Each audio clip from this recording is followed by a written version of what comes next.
வணக்கம், நான் யோகானந்த் பாண்டியன் பேசுகிறேன். ட்ரக் டிரைவர் ப்ரொட்டஸ்ட் அப்படிங்கிற ஒரு விஷயம் வட மாநிலங்களில் திடீர்னு ஆரம்பிச்சிருக்கு. அதாவது லாரி டிரைவர் எல்லாம் ஸ்ட்ரைக் பண்ணுறாங்க. நமக்கு சமீபத்தில் கிடைச்ச செய்திப்படி அந்த ஸ்ட்ரைக்கை வாபஸும் வாங்கிட்டாங்க.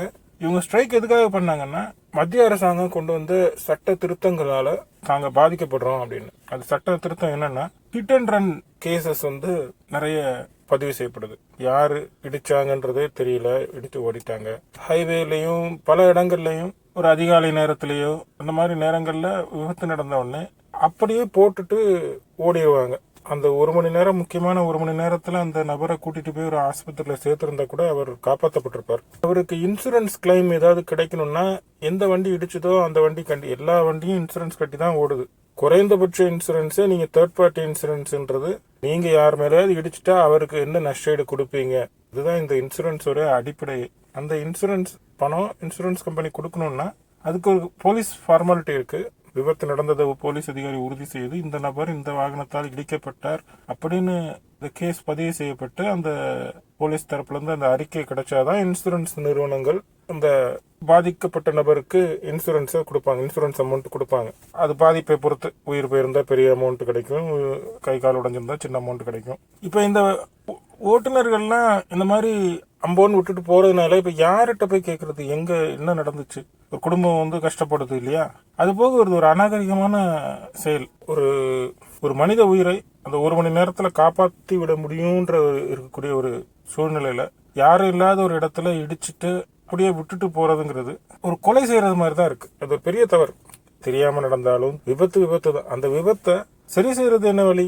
அந்த நபரை காப்பாற்றணும். இல்ல ஆளுங்க நிறைய இருக்கிறாங்க, என்னை அடிச்சிருவாங்கன்னு பயந்து ஓடிட்டேன், சரி, வெரி குட், நீங்க தப்பிச்சு ஓடுனீங்கல்ல, அடுத்த போலீஸ் ஸ்டேஷன்ல போய் நிப்பாட்டி, எனக்கு இந்த மாதிரி விபத்து ஆயிடுச்சு, இந்த இடத்துல இடிச்சு போட்டுட்டு வந்துட்டேன், எனக்கு அடிச்சிருவாங்கன்னு பயமா இருந்துச்சுன்னு போலீஸ் ஸ்டேஷன்ல போய் சொல்லலாம். தப்பே கிடையாது.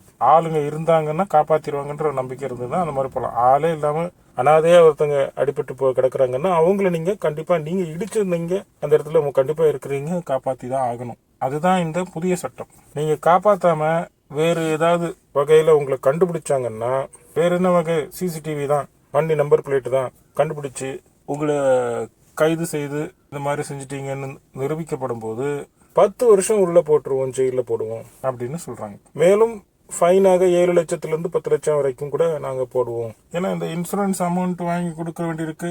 அது பிறகு அந்த பாதிக்கப்பட்ட நபருக்கு இந்த அமௌண்ட் எல்லாம் கொடுக்க வேண்டியிருக்கு. இப்ப இந்த சட்டத்தை எதிர்த்து தான் இன்னைக்கு லாரி டிரைவர்கள் போராட்டம் பண்றாங்க. இது நியாயமா? அப்ப இவங்க என்ன சொல்ல வராங்க? நாங்க இப்படிதான் இடிச்சு தள்ளிட்டு தான் போவோம், இடிச்சுட்டு போட்டுட்டு ஓடிடுவோம், ஒரு ஹிட் அண்ட் ரன் பண்ணதான் செய்வோம், இது எங்க உரிமைன்னு சொல்ல வராங்களா? வண்டி ஓட்டுறவங்கலாம் அப்போ டெய்லி யாரையாவது இடிச்சு கொண்டுட்டு தான் இருக்கீங்களா?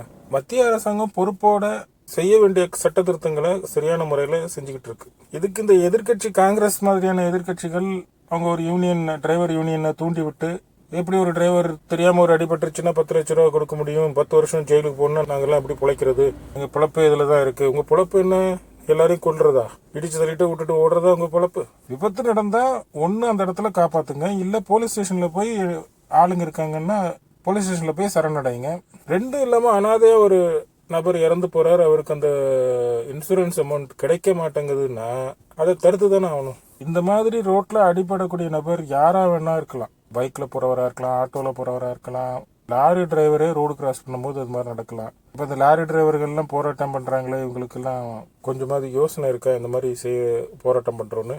ஆனா அரசாங்கத்துடைய சூழ்நிலை இந்த ஏதோ சட்டத்தை இப்போதைக்கு நடைமுறையில கொண்டு வராம இருக்கிறேன்னு சொல்லியிருக்காங்க. அரசாங்கத்தோட சூழ்நிலை, பெட்ரோல் கிடைக்கல, பால் கிடைக்கல, எதுவுமே கிடைக்கல, மக்கள் பாதிக்கப்படுறாங்க. லாரி ஒரு நாள் ஓடலைன்னா பெரிய அளவுல பாதிப்பு வருது. 2-3 மாசத்துல தேர்தல் வருது.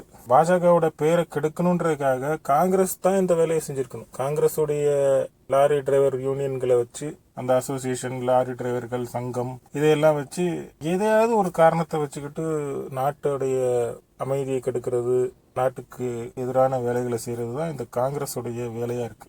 இப்படி ஒரு கட்சி இந்த நாட்டுக்கு தேவையா? தேவையே இல்லை. ஆகையால நீங்க குறைந்தபட்சம் இது என்ன சட்டம், எதுக்காக வந்துச்சு, எதுக்காக போராட்டம் நடந்துச்சு, எதுக்காக அரசாங்கம் இதை வாபஸ் வாங்கியிருக்குங்கிறத தெரிஞ்சுக்கணும். நியாயம் யார் பக்கம் இருக்கு, அரசாங்கம் நல்ல விதமா தான் இதெல்லாம் செய்யுதுங்கிறத புரிஞ்சுக்கணும். இந்த சட்டம் கொண்டு வராம இருந்தாலும் கொண்டு வந்தாலும் பாஜகவுக்கு ஒன்றும் பெரிய இது இல்லை. ஒட்டுமொத்தமா நாட்டில் இருக்கக்கூடிய எல்லாருக்குமே தேவையான ஒரு விஷயங்களை தான் பாஜக செஞ்சு, அந்த அடிப்படை புரிதல் கூட இல்லாம பாஜக எது செஞ்சாலும் அதை எதிர்த்து போராடுறது அப்படின்னு சொல்லிட்டு சங்கங்கள் போராட்டம் பண்ணிட்டு இருந்தா நாடு என்னைக்கு முன்னேறும், வல்லரசாகும்? வெளிநாட்டை பத்தி இந்தியாவையும் வெளிநாட்டையும் வச்சு கம்பேர் பண்ணி பேசிட்டு இருந்தா போதுமா? வெளிநாட்டுல எல்லாம் இந்த மாதிரி ஒரு சம்பவங்கள் நடத்திட்டு ஒருத்தர் போனா அவருக்கு என்ன நடக்கும், எவ்வளவு தண்டனை கிடைக்கும்? இந்தியாவில் சட்டங்களை கொஞ்சம் கொஞ்சமா டைட் பண்ணிட்டு தான் வந்து ஆகணும். நிறைய மக்கள் தொகை உள்ள ஒரு நாடு இது. இந்த நாட்டில் எந்த சட்டத்தையும் மதிக்க மாட்டேன், எதுவும் பண்ண மாட்டேன், இஷ்டமாக தான் வாழ்வேன்னா அவங்க நாட்டில் வாழ லாயக்கு இல்லாதவங்க காட்டுக்குள்ள போயிடலாம், இல்லை வேற நாடுகளுக்கு நாடு கடந்து போயிடலாம். மோடி மாதிரியான ஒரு உன்னத தலைவர் தேசத்துக்கு தேவையான விஷயங்களை சரியான முறையில் செஞ்சிட்டு இருக்கும்போது இந்த மாதிரி இடைஞ்சல்கள் வரும்போது பார்க்கறதுக்கு ரொம்ப கஷ்டமா இருக்கு. தேர்தலுக்கு பிறகு இந்த சட்டம் கண்டிப்பாக முழு வேகத்தோட நடைமுறையில தான் வந்தே ஆகும். அதை இந்த நேரத்துல முழு பலத்தோட பாஜக சந்திக்குங்கிறதும் தெரிஞ்ச விஷயம். இது மாதிரி பல சட்டங்கள் பாஜக திருத்தத்துல கொண்டு வந்திருக்கு. அது என்ன திருத்தங்கள்ன்றத பத்தி செய்தி நிறுவனங்கள் விவாதிக்க கூட தயார் இல்லை.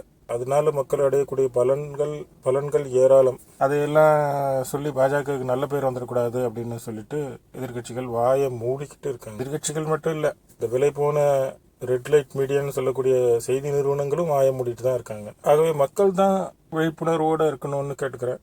நன்றி, வணக்கம்.